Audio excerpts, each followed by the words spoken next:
at times have disagreed with him, right? So I think that is the lawyers who didn't do a good job. They didn't give enough information to be able to get an extension. Counsel, finally and briefly, so what would your expectation be? And I'm sure this is by extension the expectation of many Ghanaians. Is it that, for instance, Ken Ofori-Atta will be cited somewhere in the US where we were told he was seeking medical attention and bundled up and brought straight to Ghana? Is that what you anticipate could happen? No, it's going to be, until something changes, it's going to be a long drawn battle. Because from the way he's behaving, you say, I have to use his current posturing, his current legal steps to analyze, not what I feel in my heart. So if you look at the way from day one, the lawyers have always been trying to speak for him. They would ask for extension, etc. If you look at the profile so far, it means that even if he was arrested, it doesn't mean the next day he will be on the next flight to Ghana. When it comes to extradition, you can fight it for years. You remember the famous example of Julian Assange? Yes. He was in the UK for years. I think in all it took not less than 5 years. My mind is saying at least 7 years. But it could not have been less than 5 years. That's the WikiLeaks there's a guy, right? Yeah, so it takes years. But Martin, one thing I need the OSP to address is that, you see, the law makes provision for the video conferencing. So he should explain to Ghanaians why he doesn't want to use the video conferencing. Don't just say, I insist he must come. I insist he must come. If I wanted to do video conferencing as allowed under the Mutual Legal Assistance Act, etc., I would have done so. He should articulate the reason so that we will understand. You know, we are outsiders. We will read the law and say, but OSP, there's this law that allows video conferencing. Of course, it will take some steps, see the US government, etc. It should tell us, is it that it's too long? Is it too expensive? I can't, don't let me, I won't suggest answers, but it should explain. Thank you, Counsel, for your time as always. And certainly it's a fluid issue. We'll definitely update our viewers as it plays out. Martin Kpebu is a private legal practitioner. Meanwhile, the OSP says it has uncovered a 280 million cedi corruption scandal at the National Petroleum Authority. The prosecutor says it will soon file criminal charges against the first batch of perpetrators.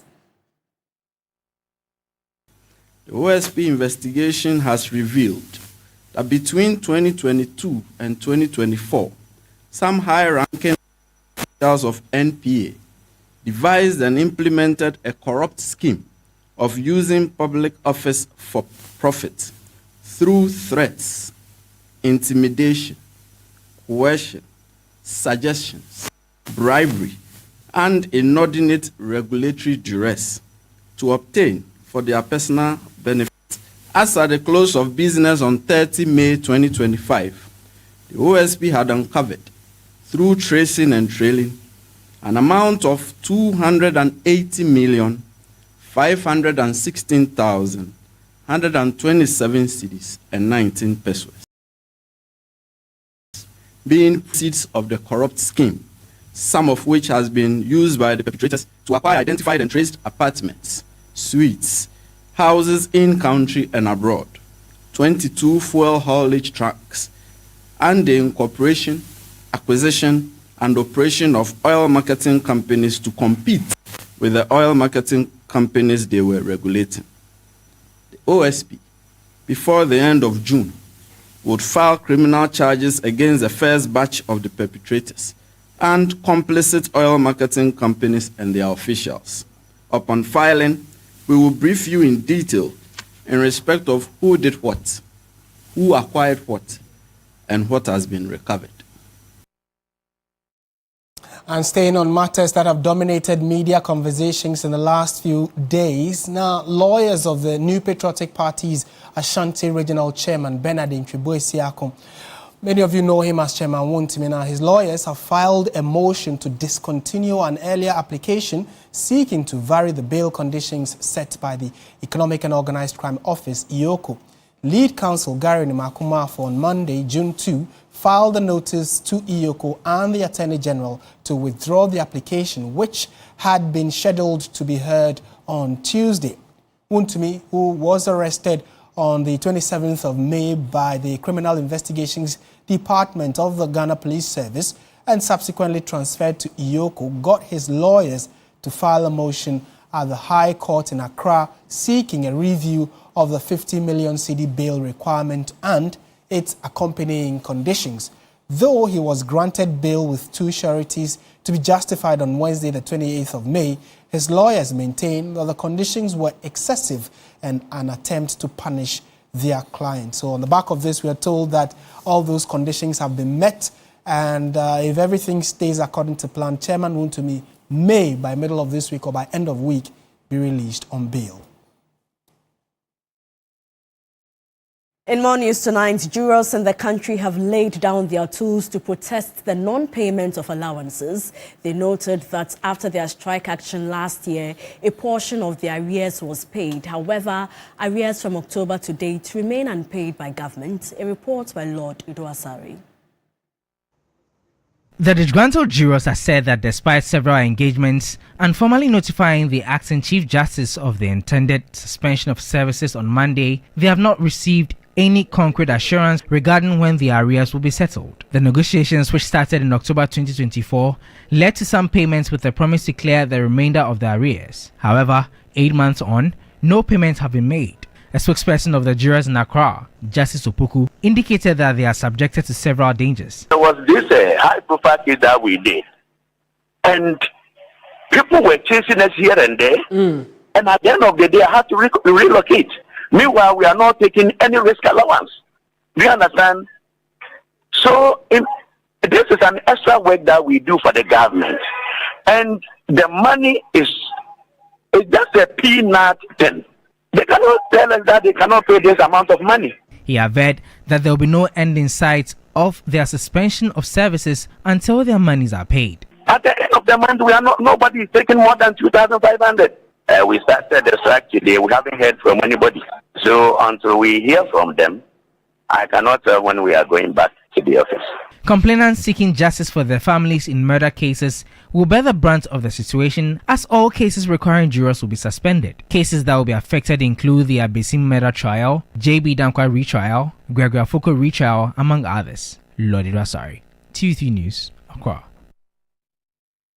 In more news tonight, the Ministry of Health has reiterated its appeal to the Ghana Registered Nurses and Midwives Association to rescind its decision to proceed on the industrial action to minimize the effect of the strike started by the Ghana Registered Nurses and Midwives Association on Monday. The ministry has directed all heads of the various units to ensure that continuous healthcare services, including maternity and emergency care, are available. Over 128,000 nurses and midwives across the country have begun a roadmap to withdraw their services from Monday, June 2, following their disappointment with the government's delay in implementing the assigned conditions of service. The decision has created widespread concern, particularly within the health sector, where disruptions could have serious consequences. The Minister for Labour, Employment and Jobs, as well as the Health Minister, had urged the Nurses and Midwives Association to hold off on plans to strike and return to the negotiation table, but the nurses have declined. In a statement, all facilities have been directed to set up coordinating structures to manage emergencies and to ensure continuous linkage with the ambulance services, while the security agencies should provide security for the other groups of nurses who have promised to provide continuous services to patients. The Honorable Minister for Health is saying that I cannot sign a document I wasn't part of. I don't know the content. Our mandate is to provide quality health care to the people of this country. What do? We have to go to the aid of the patients. For these reasons, what we have done is to lay down some directive for various managers to undertake. We know that out of the 5 groupings, we only have 1 nursing group going on this industrial action. We want the police to protect the others, because we've been told that they have formed a task force to visit hospitals and attack those who are ready to provide health care. The ministry spokesperson Tony Goodman further noted that the ministry will continuously monitor the situation and ensure that all logistics needed are provided to mitigate the effects of the action, commending the nurses and midwives who have chosen not to engage in the industrial action. We will scale up our strategy with the aim of making sure that no life is lost whilst we are having this negotiation. Don't also forget that they are providing essential service, and the law stipulates that you are not supposed to go on strike. We have taken cognizance of all of this, and we are making sure that our nurses abide by law. If they decide to do otherwise, we may have to also look at the various rights and obligations in the law and then apply them. President John Mahama has expressed confidence in the Asantehene Otumfuose II in his mediation efforts at ending the long-standing Bawku conflict. Speaking during a courtesy call on the president by chiefs and elders of the Ashanti Kingdom, the president is hopeful the conflict will see a resolution soon for lasting peace to return to Bawku. Reverend Owusu Mafo, Black Star Experience. Among your greatest national contributions is your successful mediation of the long-standing Dagbon chieftaincy crisis. Through your steady hand and moral authority as chair of the Committee of Eminent Chiefs, you led Dagbon from years of painful division into an era of reconciliation and renewed leadership. Today, the Kingdom of Dagbon stands united and strong, thanks to your tireless commitment and your unifying spirit. Once again, at a critical time of our nation's history, you've stepped forward to assist our nation in another moment of great need. Your Majesty's ongoing efforts to mediate the Bawku conflict, though complex and challenging, offer our country a renewed sense of hope. Through quiet diplomacy and cultural sensitivity and unwavering resolve, you are helping to pave the way towards enduring peace in one of the most fragile areas of our republic. A new report by Action Aid has revealed a growing crisis in Ghana's public sector where several budget cuts are placing unprecedented strains on education and health services, leaving workers overwhelmed. The report highlights the toll of austerity measures across sister African countries, with data from Ghana painting a bleak picture. Overstretched teachers, unpaid health workers, rising user costs and crumbling service infrastructure are among the number of issues that were raised in the report. The cuts have put immense pressure on education and healthcare systems, resulting in overwhelmed workers and deprived residents. According to ActionAid report, public schools have seen a 30% surge in enrollment over the past 3 to 5 years, leading to overcrowded classrooms. 48% of teachers are shouldering increased workloads, citing deteriorating working conditions and a lack of classroom resources. In the healthcare sector, nurses are struggling to make ends meet, with wages insufficient to cover basic necessities like food. Alarmingly, 90% of Ghanaian workers are experiencing severe stress due to financial pressures and high workloads. ActionAid Ghana is calling on the government to reverse the budget cuts in education and health, ensuring fair and livable wages for workers in these critical sectors.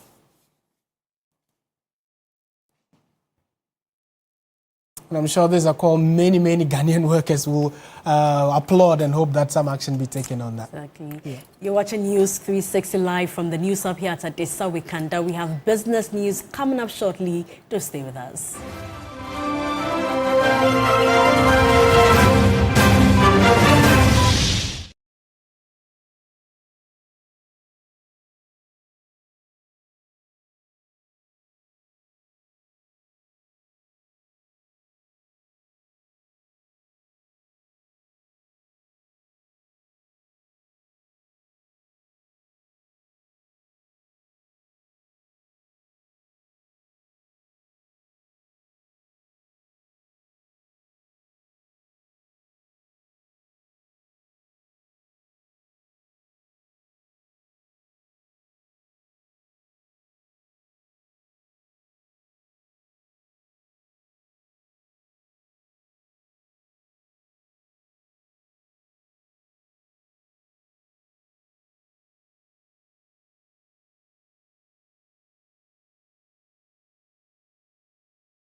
This segment is brought to you by MTN. Touch concentrated perfume.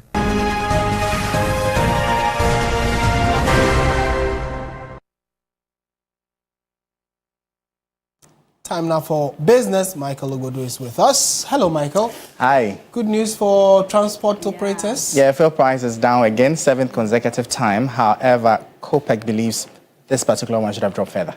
Yeah. All right. Yeah. Okay, all right. The details now. Hello there. Good evening and welcome to the business segment here on News 360. I am Michael Obodu.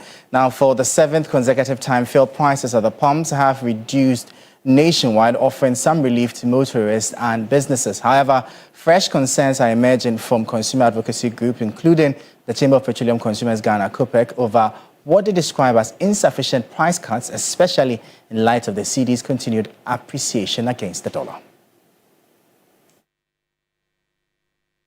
A litre of petrol at 11 cedis 77 pesos, down from 12 cedis 99 pesos. Diesel has also dropped by over a cedi, now going for 12 cedis 49 pesos. Gold has also slashed petrol to 12 cedis 52 pesos, while Allied is selling at 12 cedis 15 pesos. The Chamber of Oil Marketing Companies says the reductions are largely due to the cedi's significant appreciation, gaining more than 13 cedis in just 2 weeks, from 13 cedis 99 to 12 cedis 15 pesos to the dollar. But consumer advocates say the drop isn't enough. Executive Secretary of COPEC, Duncan Amoah, believes OMCs are not passing on the full benefits of the cedi's strength. Unfortunately, it is woefully inadequate. If you look at some of the major oil marketing companies, I say this on the back of the fact that we knew this was going to go down. We expected it to go down by a certain margin. Unfortunately, what we are getting is some appeasement, one that suggests we will give you some reduction, but you won't get what you deserve. With crude oil prices inching up globally, but the cedi showing resilience, many are watching closely to see whether OMCs will offer deeper cuts in the coming pricing window. The path to sustainable gold mining in Ghana hinges on strong organization and regulation.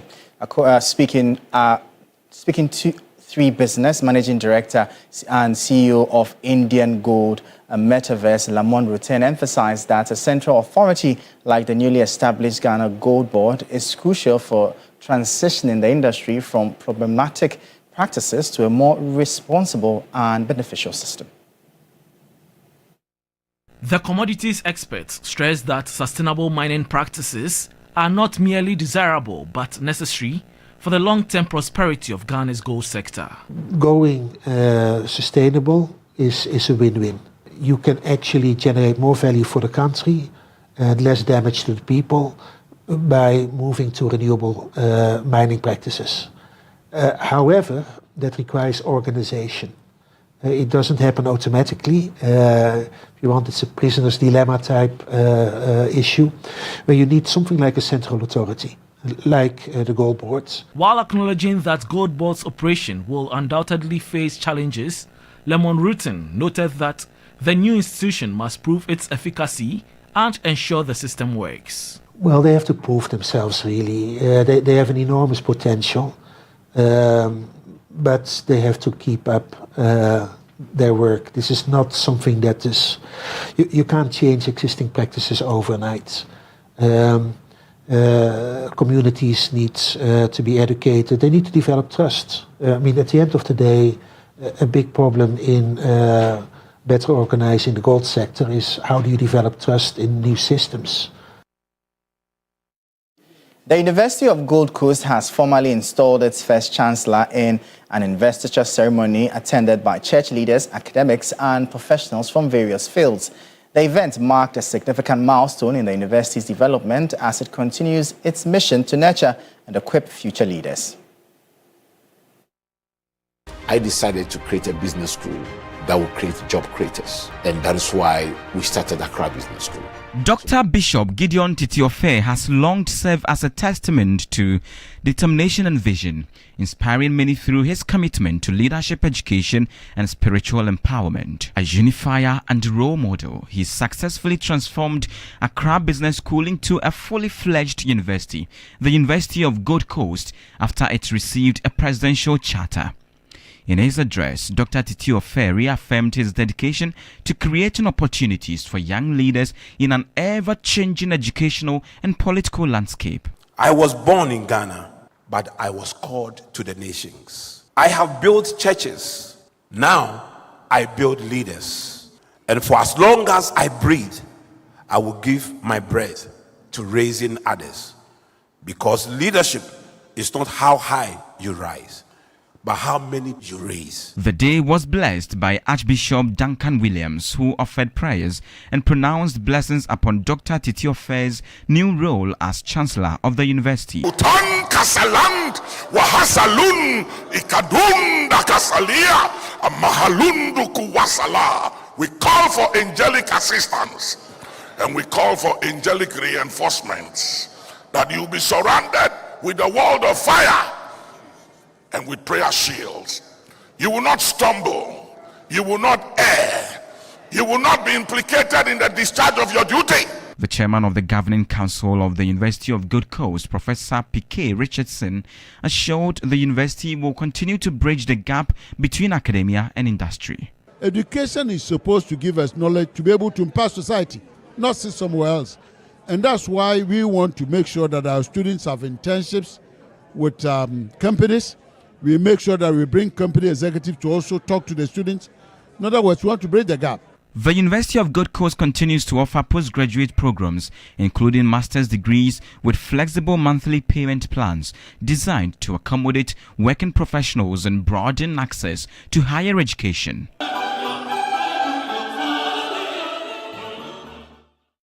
We'll bring you updates now from the currency and the commodities market.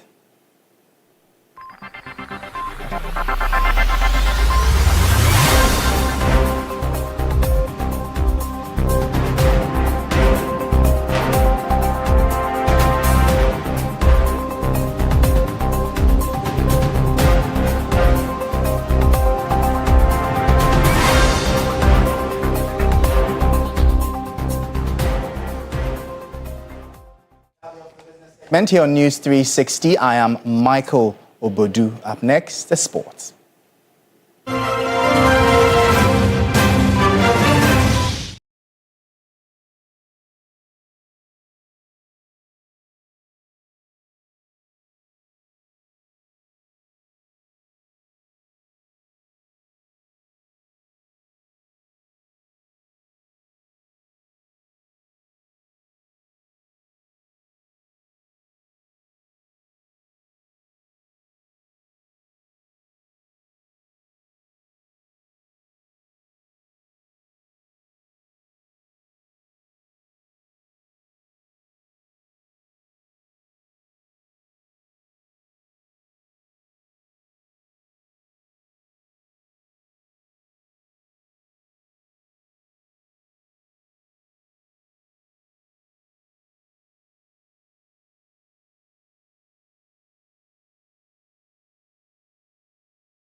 Hello there, good evening and welcome to the sports segment here on News 360. My name is Billy Shen. Now, Egyptian side Pyramids FC lifted their first ever CAF Champions League trophy on Sunday after a 3-2 aggregate victory over Mamelodi Sundowns. This win signaled a continued dominance of Egyptian teams in CAF's Premier Club competition. There's more in this report. When the final whistle blew on Sunday, Pyramids knew they had reached the pinnacle of African football in a remarkably short time. The club went by the name Al Asyuti Sports when they were formed 17 years ago.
Golf Club played host to the inaugural Johnny Walker Annual Ghana Golf Championship. This two-day extravaganza brought together elite golfers showcasing their skills and competing for the top prize.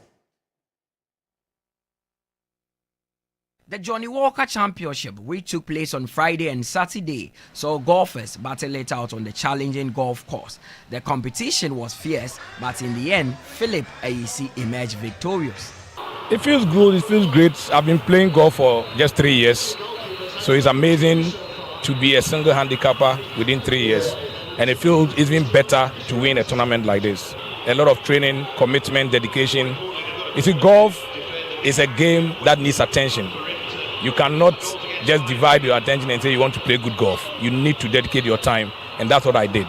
In the women's division, Coach Longman claimed 2 awards, second in the category B women's division and nearest to the pink women's division. Marketing Director of Guinness Ghana, Estela Mozito, revealed that this competition has come to stay. It's going to be an annual event that will be happening this time of the year. And, I think what's also good is we've had a lot of consultation with the Ghana Golf Association to come up with this, to say, what is it we can do? Where else is it? The important thing is really to make our golf calendar in Ghana exciting and vibrant year-round, so that we don't have periods of dips and all that. So it will be an annual event. The form of it might evolve over time because, usually if you have maybe a pro-am pad, you might end up doing a 3-day, and maybe you do one of it, 1 day for the pros, and then you go into this, depending on the number of people who are going to play. So those kind of things can evolve over time. Also, when we start doing rotational to different, some of those things will change, but we're very serious about making this an annual event. The Johnny Walker Annual Ghana Golf Championship has set a new standard in Ghana's golfing calendar. That's it for the sports segment here on News 360. My name is Billy Shen. There's more on the bulletin after this break.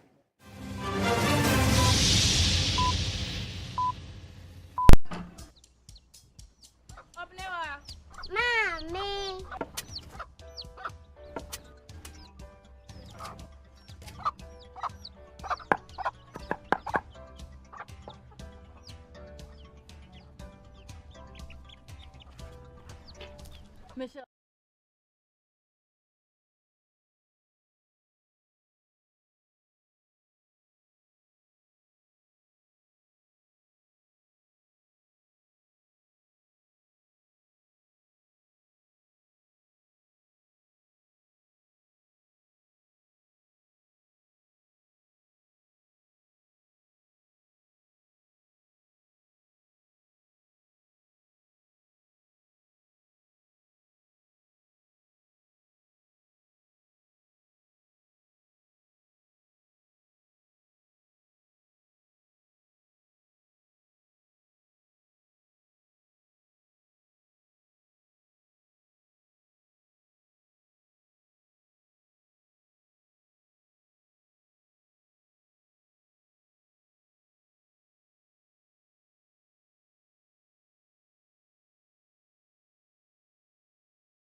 360. My name is Noella Donko. Now, winner of Ghana's Most Beautiful 2024, an emerging environmental advocate, Queen Nihat Titiaka Oasis Ibrahim, has led her team from Eco Green Oasis Legacy on a strategic visit to the Minister for Environment, Science and Technology and Innovation, Honorable Ibrahim Murtala Mohammed. Now, the purpose of the meeting was to explore sustainable partnerships to advance grassroots climate action initiatives.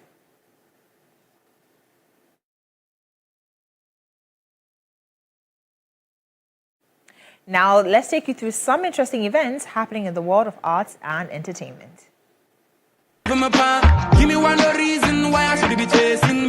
Ghanaian music sensation Black Sherif has once again proven his star power as his track Sin City from the Iron Boy album lands a coveted spot on Rolling Stone's Best Afropop Songs Albums of 2025 list.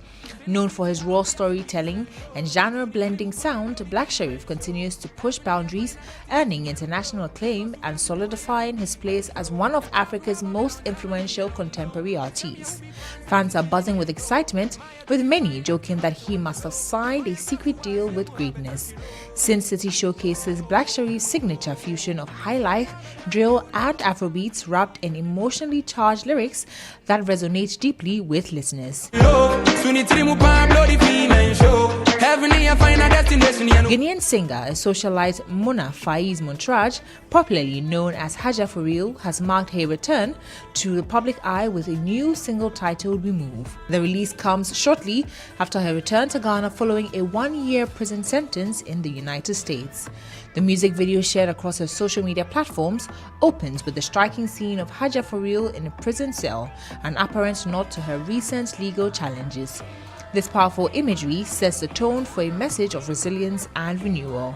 This release not only signals her musical comeback, but also underscores a narrative of growth, strength, and forward momentum. Well, for lovers of PM Extra, before I go, I'd like to remind you that Big Mama has a double surprise for the housemates. So don't forget to keep voting for your favorite and stay tuned for that surprise at 8 p.m. sharp. My name is Noella Donko. Do enjoy the rest of the evening. Thank you so much, Noella. Coming up, international news. Founder Bill Gates says that most of his $200 billion fortune will be spent on improving health and education services in Africa over the next 20 years. The 69-year-old said that by unleashing human potential through health and education, every country in Africa should be on a path to prosperity. Speaking in Ethiopia's capital, Addis Ababa, he also urged Africa's young innovators to think about how to build artificial intelligence AI to improve healthcare on the continent. Gates announced last month that he would give away 99% of his vast fortune by 2045, by when his foundation planned to end its operations.